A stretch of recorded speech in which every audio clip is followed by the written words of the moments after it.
Hello दोस्तों। आज हम आप लोगों के बीच एक छोटा सा टॉपिक साइंस का जो आप देख रहे हैं राइबोसोम, इन्हीं के बारे में हम बताने जा रहे हैं कि राइबोसोम है क्या। राइबोसोम के बारे में विस्तृत जानकारी आज हम प्राप्त करेंगे। राइबोसोम या क्लास 9th में या 11th में पढ़ना होता है। विस्तृत रूप से उन्हीं के बारे में हम जानेंगे और इनसे रिलेटेड प्रश्न भी देखेंगे कि हमें बन पाता है कि नहीं। देखिए, हम पिछले वीडियो में या फिर आप लोग पढ़े होंगे कि जो राइबोसोम होते हैं, कोशिका द्रव्य होते हैं, उनमें राइबोसोम पाए जाते हैं।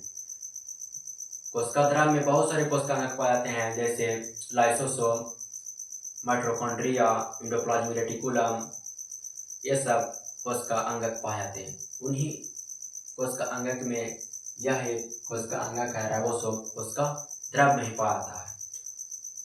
आप जान गए कि यह कोशिका का एक भाग यानी कोशिका द्रव्य में पाया जाता है, तो आप इनको परिभाषा दे सकते हैं कि यह जो राइबोसोम जो है, यह कोशिका द्रव्य में पाए जाने वाले जो आप यह स्ट्रक्चर देख रहे हैं ना, यह राइबोसोम का यह स्ट्रक्चर है। बस हम जो जो बोलते हैं उनको पर गौर करिएगा। राइबोसोम को आप बोल सकते हैं कि यह कोशिका द्रव्य में पाए जाने वाला एक दानेदार संरचना होता है। यह एक दानेदार संरचना होता है। यह कोशिका द्रव्य में पाए जाने वाला जो आप देख रहे हैं, यह आकृति राइबोसोम का, यह अंदर वाला भाग जो आप देख रहे हैं, इसमें कोशिका द्रव्य भरा हुआ है। यह कोशिका द्रव्य बात है, इसमें कोशिका द्रव्य भरा हुआ है। और आप इसको बोल सकते हैं यह कोशिका द्रव्य में पाए जाने वाला दानेदार संरचना होता है, जो या तो एंडोप्लाज्मिक रेटिकुलम के साथ रहेगा या अकेले अकेले या गुच्छे के रूप में रहता है। इसको आप बोल सकते हैं कि राइबोसोम कोशिका द्रव्य में पाए जाने वाला एक दानेदार संरचना होता है, जो एंडोप्लाज्मिक रेटिकुलम यानी अंतःद्रव्य जालिका के ऊपर या अकेले अकेले या गुच्छे के रूप में रहता है। देखिए, इसमें अकेले अकेले जो आप दानेदार हम बोले कोशिका द्रव्य में पाए जाने वाला यह एक दानेदार संरचना होता है। जो आप इस प्रकार से जो आप देख रहे हैं संरचना, यही राइबोसोम है। यह कोशिका द्रव्य है, इसमें भरा हुआ। इसमें जो आप देख रहे हैं संरचना इस प्रकार से, यह राइबोसोम है। या अकेले हम बोले या तो अकेले अकेले रहेगा या गुच्छे में रहेगा या एंडोप्लाज्मिक रेटिकुलम के ऊपर रहेगा। जो आप इस प्रकार से देख रहे हैं ना, यह एंडोप्लाज्मिक रेटिकुलम है। आप यह एंडोप्लाज्मिक रेटिकुलम के बारे में नहीं पढ़े होंगे तो हमारे वीडियो में दिया हुआ है एंडोप्लाज्मिक रेटिकुलम के बारे में, वो पढ़ लीजिएगा। आप अभी यहाँ पर इतना याद रखिए कि यह जो है एंडोप्लाज्मिक रेटिकुलम यानी अंतःद्रव्य जालिका है। तो ये इसके ऊपर रहेगा, या तो अकेले अकेले रहेगा या गुच्छे के रूप में रहता है। फिर से एक बार ध्यान दीजिए कि राइबोसोम जो होता है, यह कोशिका द्रव्य में पाए जाने वाला या तो अकेले अकेले रहेगा या एंडोप्लाज्मिक रेटिकुलम के ऊपर रहेगा या गुच्छे के रूप में रहता है। जो आप यह देख रहे हैं गुच्छे के रूप में राइबोसोम को, इन्हीं को पॉलीराइबोसोम कहा था कि पॉलीराइबोसोम कहा था या पॉलीसोम। जो आप देख रहे हैं गुच्छे के रूप में आकृति राइबोसोम को, इनको दो नाम से जाना जाता है। पहला या फिर पॉलीसोम या पॉलीराइबोसोम कहा जाता है। हम अभी तक यह पढ़े, यह कोशिका द्रव्य में पाए जाने वाला एक दानेदार संरचना होता है, जो एंडोप्लाज्मिक रेटिकुलम के ऊपर या अकेले अकेले या गुच्छे के रूप में रहता है। राइबोसोम जो गुच्छे के रूप में रहता है, उनको दो नामों से जाना जाता है। तो पहला हो गया पॉलीसोम और दूसरा हो गया पॉलीराइबोसोम। इनको हम जानते हैं दो नामों से। और इसमें बताया गया है राइबोसोम में कि राइबोसोम जो होते हैं, आप देख रहे हैं कि यह गुच्छे के रूप में बांधा हुआ है। आप यहाँ पे देख रहे होंगे कि जो इस प्रकार से गुच्छे के रूप में जो बांधा हुआ है, इस प्रकार से या चिपका हुआ रहता है। तो एक धागे जैसा संरचना होता है ना, इसमें जो एक दूसरे को बांधे हुए रहता है, और वह धागा का नाम है RNA या mRNA से धागे से जैसे संरचना से यह बांधा हुआ होता है। पूछ सकता है कि राइबोसोम जो गुच्छे के रूप में रहता है उसको पॉलीराइबोसोम कहते हैं, जो किन धागों से मिलकर बंधे हुए रहते हैं, तो आरएनए एमआरएनए से मिलकर धागे से बंधे हुए रहते हैं।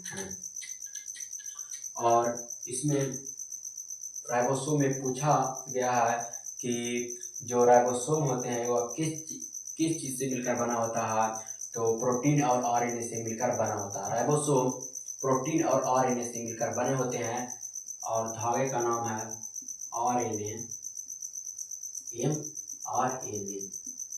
यह धागे से मिलकर बंधा हुआ रहता है।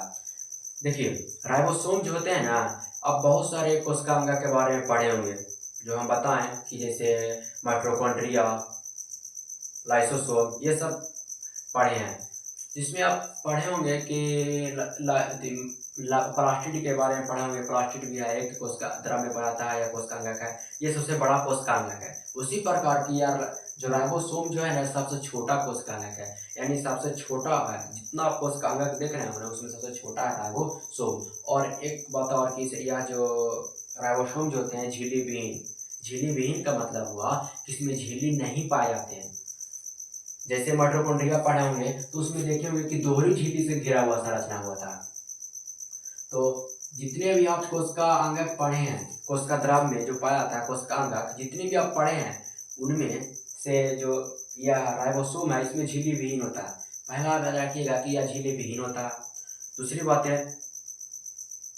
यह सबसे छोटा कोशिकांगक है और ये प्रोटीन और आरएनए से मिलकर बना होता है।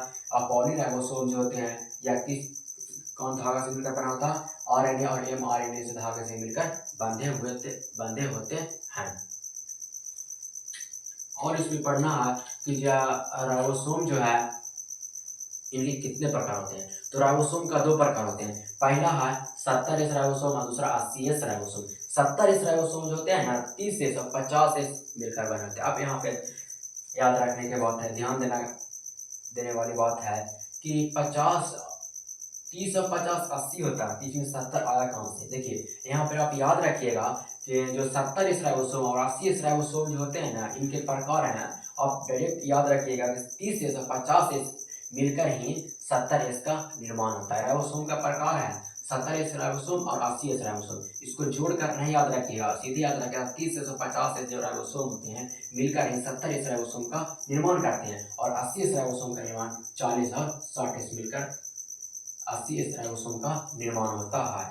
यहाँ पर 40 और 60 जो होते हैं 100 होते हैं, लेकिन यहाँ पे वैसे नहीं याद रखना, सीधे आप 40S और 60S मिलकर ही 80S राइबोसोम का निर्माण होता है। यह हुआ राइबोसोम का प्रकार या इसका स्ट्रक्चर हम बता दिए। और स्ट्रक्चर के साथ साथ हम बता दिए कि यह प्रोटीन और आरएनए से मिलकर बना हुआ था। यह झिल्ली विहीन होता है, इनमें झिल्ली नहीं पड़ता है। यह सबसे छोटा मतलब यह कोशिकांगक कहिए, यह कोशिका द्रव में यह पाया जाता है। और हम बताएं कि यह जो गुच्छे के रूप में रहता है उसे पॉलीसोम या पॉलीराइबोसोम कहा जाता है। और इसमें पढ़ना है राइबोसोम के बारे में कि राइबोसोम का खोज कौन किया था। देखिए राइबोसोम पेड़ पौधे में पाते हैं और राइबोसोम जंतु में पाते हैं। तो राइबोसोम का खोज जो किया था पौधा में जो किया था रॉबिन्सन और ब्राउन ने पादप में किया था। पादप में पेड़ पौधे में भी राइबोसोम होते हैं और जंतुओं में भी राइबोसोम पाते हैं। तो पादप में यानी पेड़ पौधे में खोजा था रॉबिन्सन प्लस ब्राउन। रॉबिन्सन और ब्राउन ने मिलकर या पेड़ पौधों में राइबोसोम का खोज किया था। पेड़ पौधे में पादप में खोज किया था और जंतु में खोज किया था जी.ई. पलार्डे।